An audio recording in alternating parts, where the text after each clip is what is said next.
नमस्कार, स्वागत है आपका एक बार फिर से राजस्थान जीके की बीएसटीसी और पीटीटी स्पेशल इस क्लास में। आज की क्लास अन्य क्लासों से और भी महत्वपूर्ण होने वाली है। इसमें अपन राजस्थान जीके के ही प्रश्नों की बात करेंगे और इसमें अपन दुर्ग, महल, मंदिर इनकी सबको मिक्स लेकर चलेंगे और बहुत ही अच्छी क्लास रहने वाली है। आप एक चीज़ बता दीजिए, कुछ लोग कह रहे हैं, कुछ विद्यार्थी कह रहे हैं आप में से ही कि आप 50 प्रश्न पूरे करवाते ही नहीं है, 50 से कम है प्रश्न। तो आप आज ध्यान रखेंगे कितने प्रश्न करवाता हूँ और कितने प्रश्न आपके सही होते हैं, दोनों ही चीज़ें आप ध्यान रखोगे और बाद में मेरे को बताना कि आपके कितने प्रश्न सही हुए हैं 50 में से। तो चलिए शुरू करते हैं आज की इस क्लास को। पहला प्रश्न आपके सामने, देवालय निर्माण से संबंधित ग्रंथ है। देवालय निर्माण से संबंधित ग्रंथ की अपन बात कर रहे हैं। कौन सा ग्रंथ है वो देवालय निर्माण से संबंधित है? तो आपने नाम सुना होगा, मेवाड़ का एक शिल्पी हुआ है जिसका नाम था मंडन। मंडन के द्वारा कुछ ग्रंथ लिखे गए जिसमें प्रसाद मंडन, रूप मंडन, रूपावतार मंडन, वास्तुसार मंडन और ये सारे के सारे मंडन के ही लिखे हुए ग्रंथ हैं और इसमें अलग अलग ग्रंथों में अलग अलग चीज़ों के बारे में बताया गया। तो प्रसाद मंडन की अगर बात करें तो इसमें आपके बताया गया है देवालय निर्माण, यानी कि जो मंदिर है वो उनका निर्माण कैसे किया जाए उनसे संबंधित जानकारी इसमें दी गई है। रूप मंडन की बात करें तो इसमें मूर्ति निर्माण से संबंधित जानकारी दी गई है। किससे संबंधित? मूर्तियों के निर्माण से संबंधित जानकारी दी गई। रूप मंडन या रूपावतार जो मंडन है इसमें भी आपके मूर्तियों से संबंधित है, ये भी मूर्ति से संबंधित है। रूप मंडन और रूपावतार मंडन दोनों ही आपके मूर्ति निर्माण से संबंधित हैं। वास्तुसार मंडन की अगर बात करें तो इनमें सभी जो निर्माण कार्य होते हैं उसमें वास्तु का किस प्रकार से ध्यान रखा जाता है उसका उल्लेख इसमें किया गया है। जैसे चाहे घर बना लो, चाहे कुआं बना लो, चाहे तालाब बना लो, चाहे दुर्ग बना लो, चाहे बावड़ी बना लो। पहले कुआं, तालाब, बावड़ियां बनती थी, तो सभी के बारे में इसमें वास्तु शास्त्र को समझाया गया है कि वास्तु की दृष्टि से इसका निर्माण कैसे होना चाहिए। पूछा गया प्रश्न है देवालय निर्माण से संबंधित, तो देवालय निर्माण का उल्लेख किसमें मिलता है? प्रसाद मंडल में मिलता है। ये आपको ध्यान में रखना। अगला प्रश्न है, किस राज्य ने मुगलों के साथ सर्वप्रथम संबंध स्थापित किए थे? राजस्थान का प्रथम राज्य कौन सा है जिसने मुगलों के साथ अपने संबंध स्थापित किए थे, जिसके कारण वहां की स्थापत्य शैली पर मुगल प्रभाव दिखाई पड़ता है? जैसे वहां के दुर्ग हो गए, महल हो गए, मंदिर हो गए, उन सभी में मुगल स्थापत्य कला का प्रभाव दिखाई देता है। ऐसा कौन सा राज्य था? बीकानेर, आमेर, मारवाड़, मेवाड़। तो बिल्कुल आपका करेक्ट हो जाएगा आमेर। आमेर राजवंश था, उसने सबसे पहले मुगलों के साथ संबंध स्थापित किए थे, जिसके कारण आमेर की स्थापत्य कला है वो मुगल शैली से बहुत ज्यादा प्रभावित हुई है। आगे बढ़ते हैं। अगला है, शुक्र नीति के अनुसार दुर्ग कितने प्रकार के होते हैं? बताइए, देखें।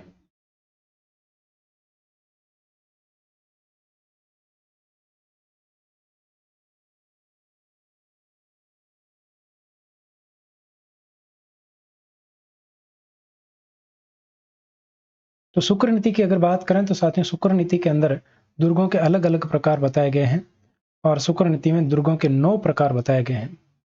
अर्थशास्त्र के रचयिता कौटिल्य ने बताया था कि राज्य के जो सीमाओं पर दुर्गों का निर्माण करना चाहिए सुरक्षा की दृष्टि से। और शुक्र नीति में माना गया है कि राज्य के 7 अंग होते हैं, उन 7 अंगों में जो एक अंग है वो दुर्ग भी है। तो कितने प्रकार होते हैं दुर्गों के? 9 प्रकार बताए गए हैं शुक्र नीति में। अब एक एक प्रकार की भी अपन चर्चा करेंगे, बहुत ही बिल्कुल अच्छे तरीके से आपको समझ में आ जाएगा। ये प्रश्न पूछे जाते हैं, ऐसा दुर्ग जिसके चारों ओर बहुत बड़ी खाई हो किस श्रेणी में आता है? तो 9 श्रेणियां बताई गई हैं शुक्र नीति के अनुसार। सबसे पहली श्रेणी आती है एरण दुर्ग। एरण दुर्ग का मतलब है कि जिसका मार्ग दुर्गम हो। मार्ग में क्या हो? पत्थर हो, गड्ढे हो, खाइयां हो और पत्थर, गड्ढे, खाइयां, ऐसा मार्ग हो, दुर्गम मार्ग हो, तो उसको कहते हैं एरण दुर्ग। ठीक है, 9 के 9 प्रकार मैं बता दूंगा आपको। आप बस क्लास को लाइक कर दीजिए। पारिख दुर्ग। पारिख दुर्ग का मतलब होता है जिसके चारों तरफ क्या हो? चारों ओर गहरी खाई हो। पारिख का मतलब है जिसके चारों तरफ गहरी खाई हो। जैसे जूनागढ़ दुर्ग, बीकानेर देखा होगा, उसके चारों तरफ गहरी खाई थी, अब तो ज्यादातर खाई उसमें मिट्टी भर गई है, लेकिन फिर भी। फिर है पारिद दुर्ग, ये परिध नहीं पारिद है। परिधि आपने 9th 10th में पढ़ा होगा, वृत्त की परिधि होती है। तो परिधि से मतलब जिसके चारों ओर परकोटा हो, जिसके चारों ओर क्या हो, अच्छा परकोटा हो, बड़ा परकोटा हो, उसको कहते हैं पारिद दुर्ग। फिर आता है वन दुर्ग। वन दुर्ग का मतलब है कि जो बड़े बड़े कांटेदार वृक्षों से चारों ओर से घिरा हो, यानी कि वन या जंगल से घिरा हो,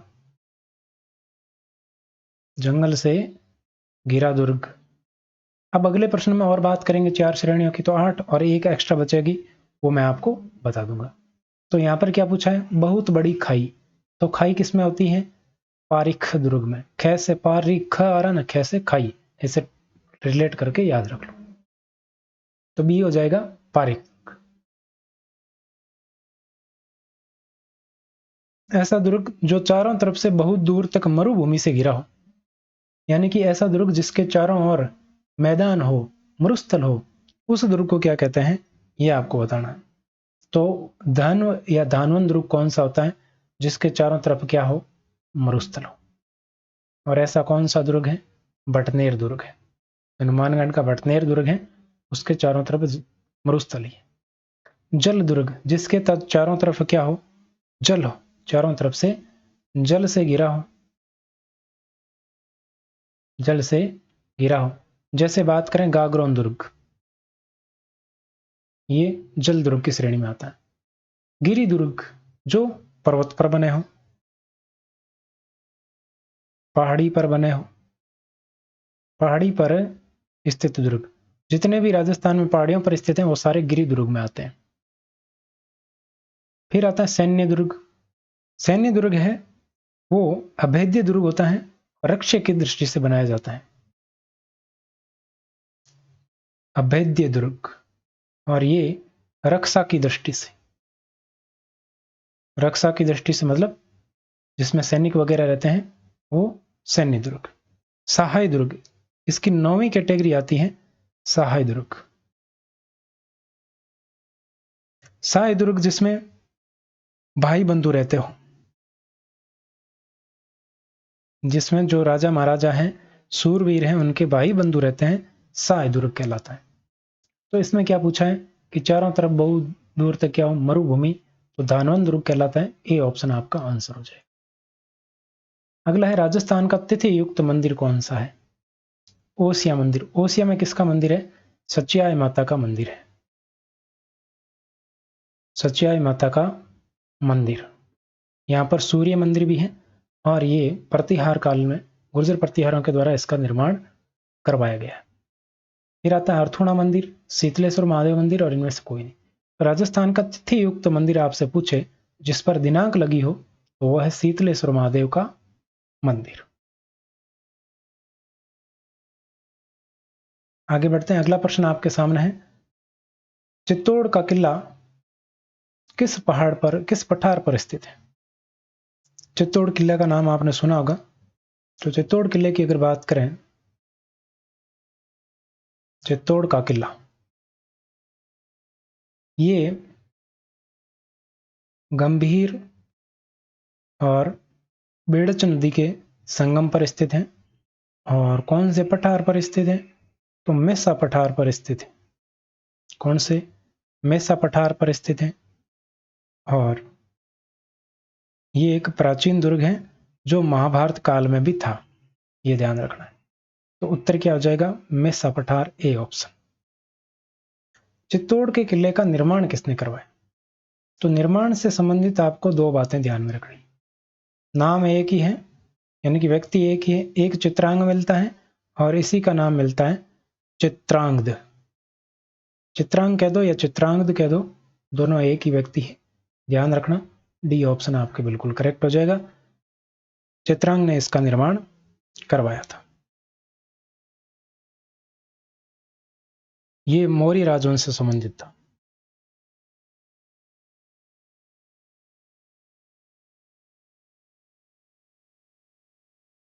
अगला प्रश्न है, मेवाड़ में गोहिल राजवंश की स्थापना किसने की। देखो मैं इतिहास, कला, संस्कृति सब कुछ साथ में लेकर चल रहा हूं, है ना। तो गोहिल व राजवंश की स्थापना किसने की थी? बप्पा रावल ने, अल्लट ने, मान मोरी ने, कुंभा ने। तो देखिए यहां पर अगर बात करें तो मेवाड़ में गोहिल राजवंश का संस्थापक किसको माना जाता है? बप्पा रावल को माना जाता है। किसको? बप्पा रावल को। बप्पा रावल ने मान मोरी को पराजित किया था, जो कहां का शासक था? चित्तौड़ का, मेवाड़ का। उसको पराजित कर और ये जो चित्तौड़ पर है वो अधिकार कर लिया था बप्पा रावल। तो आपका करेक्ट आंसर ए ऑप्शन हो जाएगा। बप्पा रावल ने किसको पराजित किया? मान मोरी को पराजित किया। ये आपको ध्यान रखना है। महाराणा कुंभा द्वारा निर्मित है विजय स्तंभ, कुंभ श्याम मंदिर, रामकुंड और सभी। ये आपको बताना है। तो महाराणा कुंभा ने तो बहुत सारी चीजों का निर्माण करवाया, बहुत सारे किलों का निर्माण करवाया है। तो ही बिल्कुल विजय स्तंभ का निर्माण महाराणा कुंभा ने करवाया, कुंभ श्याम मंदिर का निर्माण भी करवाया और रामकुंड का निर्माण भी करवाया था।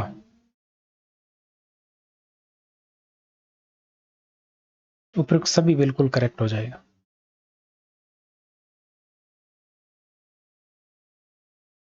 अगला प्रश्न देखो, चित्तौड़ दुर्ग का प्रथम दरवाजा कौन सा है?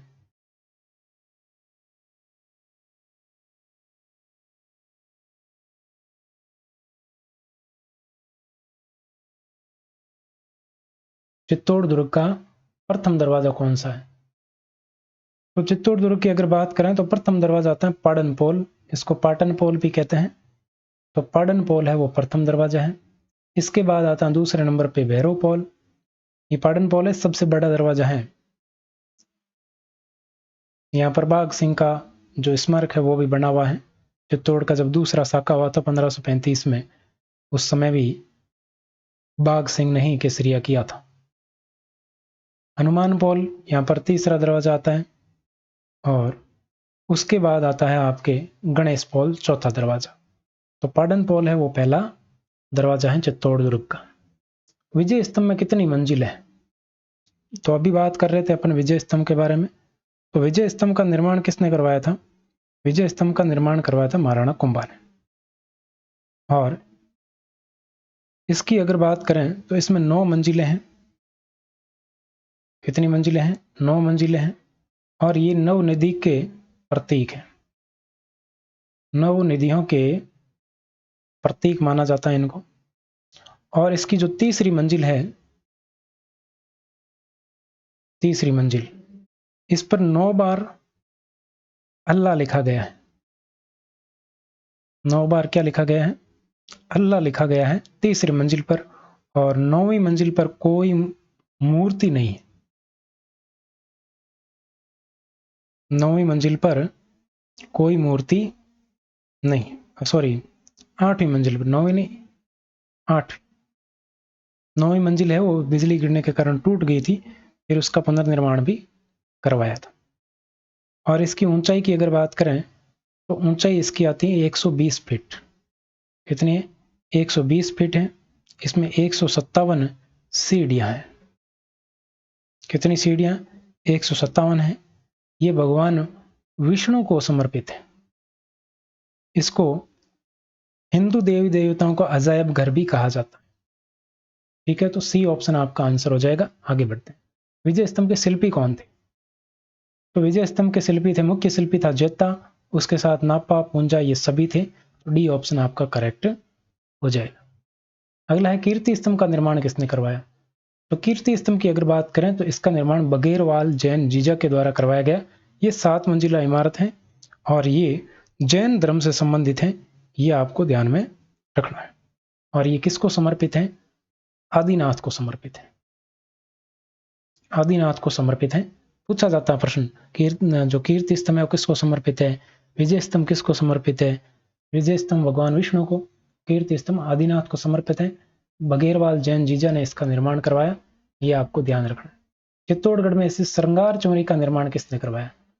तो श्रृंगार चौरी की बात करें, चित्तौड़गढ़ दुर्ग में आपके क्या रैदास, जो संत रैदास हैं उन्होंने करवाया? नहीं, संत रैदास की यहाँ पर चित्तौड़गढ़ में छतरी है। कुंभा ने नहीं करवाया, मंडन ने नहीं करवाया, तो किसने करवाया? बेलाक ने करवाया। किसने? बेलाक ने श्रृंगार चमरी का निर्माण करवाया। ये आपको ध्यान रखना है। महाराणा कुंभा की पुत्री रागेश्वरी थी, उसको रागेश्वरी उपमा दी गई थी। वो संगीत की बहुत ज़्यादा विद्वान थी, इस कारण उसको रागेश्वरी कहा गया। उसकी ये जो है विवाह स्थल इसको माना जाता है श्रृंगार चमरी को, ये भी आपको ध्यान में रखना है। तो ये बेलाक के द्वारा बनाई गई थी। चित्तौड़गढ़ दुर्ग का प्रथम शाखा कब हुआ? तो प्रथम शाखा हुआ 1303 में, दूसरा हुआ 1535 में, तीसरा हुआ 1568 में।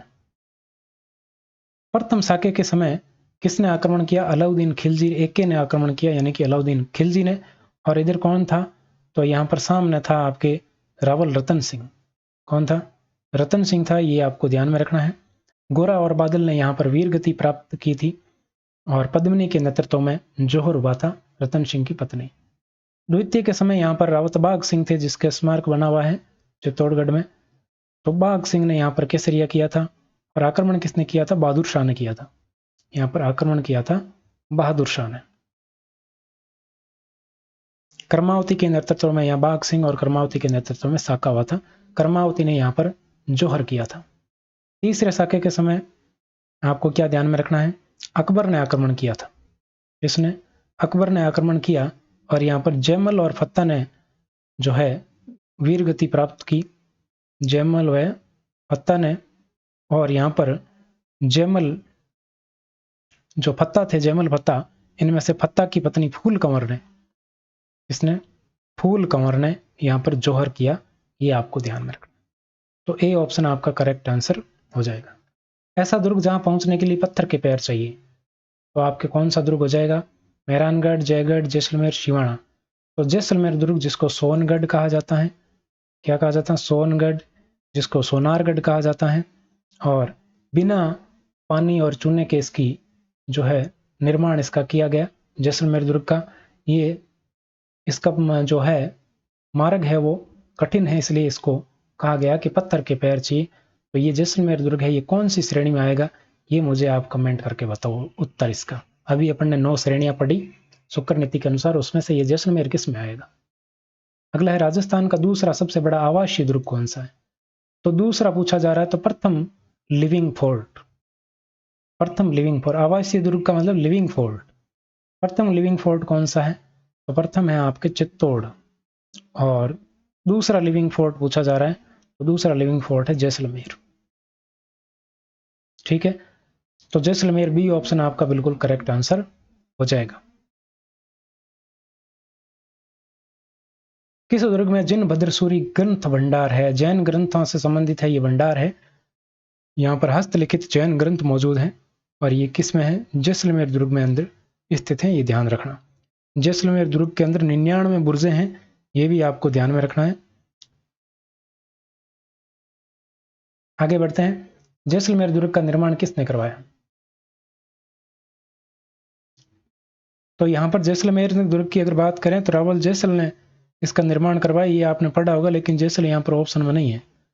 तो इसका निर्माण है वो रावल जैसल ने शुरू किया था, लेकिन इसको जो अधिकांश निर्माण है वो रावल जैसल के पुत्र या उसके उत्तराधिकारी कह सकते हैं, शालिवाहन सेकंड ने करवाया था। तो सी ऑप्शन आपका करेक्ट आंसर हो जाएगा। अगला प्रश्न है, कौन सा दुर्ग ढाई शाकों के लिए प्रसिद्ध है? ढाई शाके, ढाई शाके किस दुर्ग में हुए थे? जैसलमेर दुर्ग में हुए थे। जैसलमेर दुर्ग ढाई शाकों के लिए यहाँ पर प्रसिद्ध है। प्रथम शाखा हुआ था 1312-13 में, दूसरा शाखा यहाँ पर हुआ 1331 में, और तीसरा और अर्ध शाखा हुआ यहाँ पर 1550 में। तीसरे अर्ध शाखे के समय जैसलमेर के शासक थे लूणकरण, ये आपको ध्यान में रखना है, पूछा जाता है। और यहाँ पर आक्रमण किसने किया था? अमीर अली खान ने यहाँ पर आक्रमण किया था, ये आपको ध्यान में रखना। ये कंधार का शासक था और इसने धोखे से आक्रमण कर दिया था, इसलिए यहाँ पर भाटी अंतिम रूप से विजय तो हुए थे, लेकिन यहाँ पर जो लूणकरण है वो वीरगति को प्राप्त हो गए थे, इसलिए यहाँ पर केसरिया तो माना जाता है, लेकिन जौहर नहीं हुआ क्योंकि विजय भाटी ही हुए थे। तो जौहर नहीं होने के कारण इसको आधा माना जाता है, तो इसलिए अर्धशाखा माना जाता है। जैसलमेर में अर्धशाखा कब हुआ? तो 1312-13 में तो पहली बार हुआ, और 31 में दूसरा साका हुआ और तीसरा साका 1550 में हुआ था और यही अर्ध साका हुआ था। सी ऑप्शन बिल्कुल करेक्ट हो जाएगा। कौन सा दुर्ग बख्तरबंद दुर्ग कहलाता है? तो राजस्थान का एकमात्र दुर्ग है जो बख्तरबंद है, बाकी सब दुर्ग नंगे हैं, ये आपने सुना होगा। तो ये बात कही थी अबुल फजल ने। क्या किसने कहा था? अबुल फजल ने। इतिहासकार हुआ है अबुल फजल, इस इतिहासकार ने कहा था। तो ये कहा था रणथंभौर दुर्ग के बारे में, क्योंकि ये पहाड़ियों से घिरा हुआ है और इसी कारण इसको कहा गया कि ये बख्तरबंद दुर्ग है, बाकी सब नंगे हैं। नौलखा दरवाजा, जोरा भोरा, सुपारी महल किस दुर्ग में है? तो ये सारी बातें आपको कहाँ देखने को मिलेगी? जोरा भोरा एक गोदाम है, गोदाम का नाम है। तो ये सारी चीजें आपको रणथंभौर में देखने को मिलेगी। और झाइन दुर्ग को कहा जाता है रणथंभौर दुर्ग की कुंजी। रणथंभौर दुर्ग की कुंजी इसको कहा जाता है, झाइन दुर्ग को। आगे बढ़ते हैं। 32 खंभों की छतरी कहाँ स्थित है? 32 खंभों की छतरी का निर्माण किसने करवाया? हमीर देव चौहान ने करवाया। किसने? हमीर चौहान ने करवाया। और क्यों करवाया? तो इनके पिता का नाम था जैत्र सिंह। क्या नाम था? जैत्र सिंह। और जैत्र सिंह ने यहाँ पर रणथंभौर में 32 वर्षों तक शासन किया। इसी 32 वर्षों के शासन की स्मृति में 32 खंभों की छतरी का निर्माण करवाया गया। सी ऑप्शन आपका बिल्कुल करेक्ट हो जाएगा। अगला प्रश्न है, प्रसिद्ध त्रिनेत्र गणेश जी का मंदिर कहाँ स्थित है? तो रणथंभौर में स्थित है, ध्यान रखना। अगला है, किसने कहा ऐसे 100 दुर्गों को भी मैं मुसलमान के एक बाल के बराबर भी नहीं समझता? तो ये था आपके जलालुद्दीन खिलजी। इसने जो 1292 के अंदर आक्रमण किया था रणथंभौर पर, 1292 में, तो उस समय ये रणथंभौर को विजय नहीं कर पाया। इसलिए इसने कहा था कि ऐसे 100 दुर्गों को भी मैं मुसलमान के एक बाल के बराबर भी नहीं समझता। इसको सफलता नहीं मिलने के कारण जलालुद्दीन खिलजी ने ऐसा कहा था। अगला है, राजस्थान का प्रथम साका कब हुआ? तो राजस्थान का प्रथम साका रणथंभौर में ही हुआ था। कहाँ हुआ था? रणथंभौर में हुआ था। और इस समय यहाँ का शासक रणथंभौर का कौन था? हमीर देव चौहान था। और इसकी पत्नी का नाम था रंग देवी या रंगा देवी। इसकी पुत्री का नाम था क्या नाम आएगा, पुत्री का नाम याद नहीं आ रहा मेरे को। तो इसकी पुत्री का नाम था नहीं याद आ रहा। इसकी पुत्री ने जो यहाँ पर पद्मला तालाब है उसमें कूदकर जल समाधि ऐसी मानी जाती है, ये आपको ध्यान में रखना। तो अमीरदेव चौहान और रंग देवी के नेतृत्व में यहाँ पर साका होता है। अमीरदेव चौहान ने केसरिया किया, रंग देवी ने जौहर किया। और इस प्रकार राजस्थान का प्रथम साका होता है 1301 ईस्वी में, जब अलाउद्दीन खिलजी ने रणथंभौर पर आक्रमण किया। 1301 ईस्वी में राजस्थान का और रणथंभौर का पहला साका होता है। काली सिंध और आहू नदियों के संगम पर कौन सा दुर्ग अवस्थित है? तो काली सिंध और आहू नदियों के संगम पर आपके गागरोन दुर्ग अवस्थित है, ये आपको ध्यान रखना। ये एक जल दुर्ग है। रणथंभौर का वास्तविक नाम क्या था? तो रणथंभौर का वास्तविक नाम था रणतेहपुर। क्या नाम था? रणतेहपुर, यानी कि रण की घाटी में स्थित नगर। आगे है, गागरोन दुर्ग को अन्य किन नामों से जाना जाता है? तो यहां पर डोड परमारों का अधिकार होने के कारण इसको डोडगढ़ कहा गया। और इसी कारण इसी के साथ इसको दुल्लरगढ़ भी कहा जाता है। गरगराट पर भी इसको कहा जाता है। तो ये सभी आपको ध्यान में रखना है। गरगराटपुर, दुल्लरगढ़ और डोडगढ़, ये तीनों ही अलग अलग नामों से कई बार प्रश्न इसके बारे में पूछे गए हैं। तो अति महत्वपूर्ण प्रश्न है, ध्यान रखना। लाइक नहीं किया तो अभी से लाइक कर दीजिए क्लास को। अचल दास खिंचीरी वचनिका के रचयिता कौन है? तो ये है शिवदास गार्डन। कौन है? शिवदास गार्डन। श्यामल दास की पुस्तक आती है, ग्रंथ आता वीर विनोद। और सूर्यमल मिश्रण का आता है वंश भास्कर। वंश भास्कर। आगे बढ़ते हैं। अगला है, महमूद खिलजी ने गागरोन का नाम बदलकर क्या रख दिया था?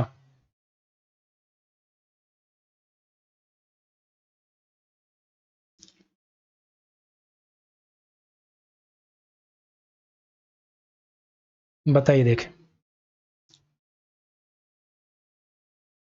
तो खिजराबाद रखा था, चित्तौड़ का नाम बदला था। किसका? चित्तौड़ का नाम बदलकर खिजराबाद रखा गया था। मुस्तफाबाद गागरोन का रखा गया। जलालाबाद जालोर का रखा गया और खैराबाद है वो सिवाना का रखा गया। ये नाम आपको ध्यान में रखने पूछे जाते हैं, तो यहाँ पर बी ऑप्शन आपका करेक्ट हो जाएगा। अगला है पृथ्वीराज राठौड़ ने वेली कृष्ण रुक्मनीरी की रचना किस दुर्ग में की थी? तो ये गागरोन दुर्ग के अंदर ही की थी, ये आपको ध्यान में रखना है। यहाँ पर मीठे साहब की दरगाह स्थित है। गीदकराई पहाड़ी कहाँ स्थित है? तो ये गागरोन के किले के पास में ही स्थित है। गीदकराई पहाड़ी कहाँ स्थित हो जाएगी? झालावाड़ में स्थित है, या गागरोन भी आप इसको मान सकते हैं, कोई दिक्कत नहीं है। यहाँ पर गागरोन बिल्कुल करेक्ट हो जाएगा। कहाँ स्थित है? गागरोन, गीदकराई। अगला प्रश्न आपके सामने स्क्रीन पर आने के लिए तैयार, ये लो। सोनगढ़ दुर्ग कहाँ स्थित है? देखो, सोनारगढ़ पूछे तो आपको क्या बताना है? जैसलमेर। स्वर्णगिरी पूछे, स्वर्णगिरी, तो जैसलमेर। अगर सोनगढ़ और सुवर्णगिरी पूछे तो आप बताएंगे आपके सिवाना। देखो क्या नाम है? जालोर। क्या बताएंगे? जालोर बताएंगे। जालोर के चौहान सोनग्रा चौहान थे, इसलिए इसको सोनगढ़ या स्वर्णगिरी कहा जाता है। जालोर के चौहान राजवंश का संस्थापक कौन था? कन्नड़देव, गोविंदराज, अमीरदेव, कीर्तिपाल। तो गोविंदराज आता है रणथंभौर में चौहान वंश का संस्थापक। इसने रणथंभौर शाखा की स्थापना की थी गोविंदराज ने। जबकि यहाँ पर जो कीर्तिपाल है ये जालोर वंश में, जालोर के चौहान वंश के संस्थापक माना जाता है। अगला प्रश्न है, किस दुर्ग के द्वार कभी किसी भी विजेता द्वारा नहीं खोले गए, ऐसा किसके बारे में कहा जाता है? तो ऐसा कहा जाता है जालोर दुर्ग के बारे में। किस बारे में? जालोर दुर्ग के बारे में कहा जाता है। तो बी ऑप्शन आपका बिल्कुल करेक्ट आंसर हो जाएगा। अगला है तोपखाना मस्जिद कहाँ स्थित है? तोपखाना मस्जिद।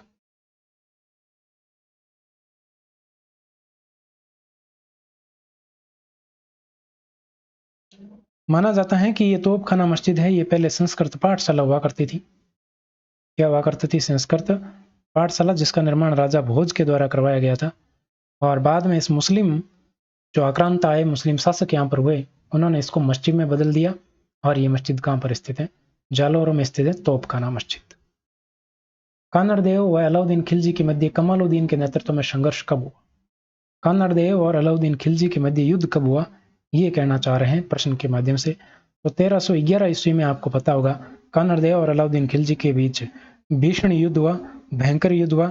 और इसमें आपको पता है कि आपके जो है इसका नाम बदलकर जलालाबाद कर दिया गया था। तो 1311 ईस्वी में कानड़देव चौहान के साथ युद्ध हुआ।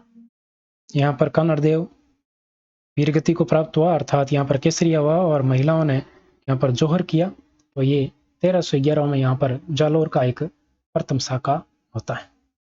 जालोर में अलाई मस्जिद का निर्माण किसने कराया? एफ और अलाई ऐसे अकबर नहीं, अलाउद्दीन खिलजी। अलाउद्दीन खिलजी ने यहाँ पर अलाई मस्जिद का निर्माण करवाया था, ये आपको ध्यान में रखना है। पूछा जाता है जालोर किसकी तपोभूमि है? जालंधर नाथ की तपोभूमि है, ये भी आपको ध्यान में रखना है। और अलाउद्दीन खिलजी ने अलाई मस्जिद का निर्माण करवाया। जालोर का प्राचीन नाम क्या था? जंगल प्रदेश, ये बीकानेर के आसपास का भूभाग जंगल प्रदेश कहलाता है। नागौर को अहि छत्रपुर कहा जाता था, और जो जंगल प्रदेश की राजधानी हुआ करती थी।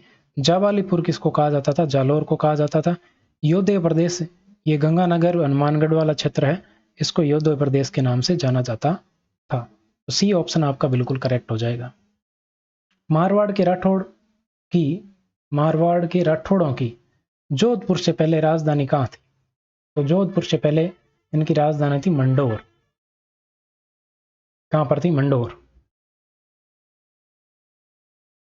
मेहरानगढ़ दुर्ग कौन सी पहाड़ी पर स्थित है? त्रिकुट, चिड़ियाटूक, सुंदा। तो त्रिकुट पहाड़ी पर जैसलमेर, सुंदा माता जालोर, और चिड़ियाटूक पहाड़ी पर कौन सा स्थित है? मेहरानगढ़ दुर्ग स्थित है। यहाँ पर एक योगी रहते थे चिड़ियानाथ, उन्हीं के नाम पर ये पहाड़ी चिड़ियाटूक पहाड़ी कहलाती है। और यहीं पर मेहरानगढ़ दुर्ग स्थित है। किस दुर्ग के निर्माण में जिंदा व्यक्ति चुना गया? तो कहा जाता है कि मेहरानगढ़ दुर्ग के निर्माण में राजिया नामक जिंदा व्यक्ति को यहाँ पर चुनवा दिया गया था दीवार के अंदर। तो यहाँ पर मेहरानगढ़ दुर्ग जो कि जोधपुर में स्थित है। इसी को मयूरध्वजगढ़ भी कहा जाता है। इसी को कहा जाता है। तो आपका आंसर बी न होकर के क्या हो जाएगा? इसका आंसर हो जाएगा सी। दोनों ही सही है। मेहरानगढ़ और मयूरध्वजगढ़ दोनों एक ही तो है। ये मयूर की आकृति के कारण इसको मयूरध्वजगढ़ कहते हैं। अगला प्रश्न है, किस दुर्ग के बारे में कहा जाता है कि इसका निर्माण देवताओं, परियों और फरिश्तों द्वारा किया गया है? तो ब्रिटिश साहित्यकार आता है रूडयार्ड किपलिंग। क्या नाम है? किपलिंग है।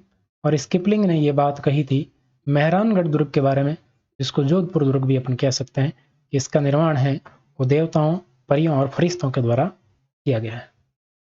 चामुंडा माता का मंदिर किस दुर्ग में है? चामुंडा माता का मंदिर दिए गए ऑप्शन में मेहरानगढ़ दुर्ग में है। ये आपको ध्यान में रखना है। इसके अलावा चित्तौड़ दुर्ग में भी है। अगला है, मेहरानगढ़ दुर्ग में स्थित तोप कौन कौन सी है? किल किला, शंभू बाण, गजनी खां और जो ये तोपें हैं, किल किला, शंभू बाण, गजनी खां, ये सारी तोपें आपके कहां पर स्थित हैं? मेहरानगढ़ दुर्ग के अंदर स्थित हैं। उपयुक्त सभी बिल्कुल करेक्ट हो जाएगा। ये ध्यान रखना है कि इसके अंदर 101 बुर्जें हैं। कितनी हैं? 101 बुर्जें हैं। जैसलमेर दुर्ग में 99 बुर्जें हैं। जैसलमेर दुर्ग में है।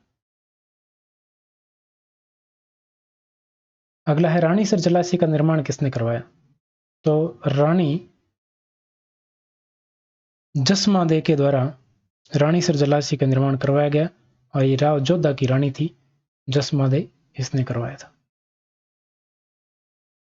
अगला है, सिवाना दुर्ग कहाँ स्थित है? तो सिवाना दुर्ग की बात करें तो ये आपके वर्तमान नए जिलों के अनुसार बालोतरा में स्थित है। बालोतरा किससे अलग हुआ है, ये आप मेरे को कमेंट करके बता दीजिएगा। बाकी की बातें करते हैं नेक्स्ट क्लास में। आज के लिए बस इतना ही। हाँ, तो बताइएगा क्या 50 प्रश्न पूरे थे कि नहीं थे? बताओ देखें। और आपके कितने सही हुए ये भी बताओ 50 में से। टेलीग्राम पर नहीं जुड़े हैं, जुड़ सकते हैं। लिंक आपके सामने और डिस्क्रिप्शन में भी मिल जाएगा।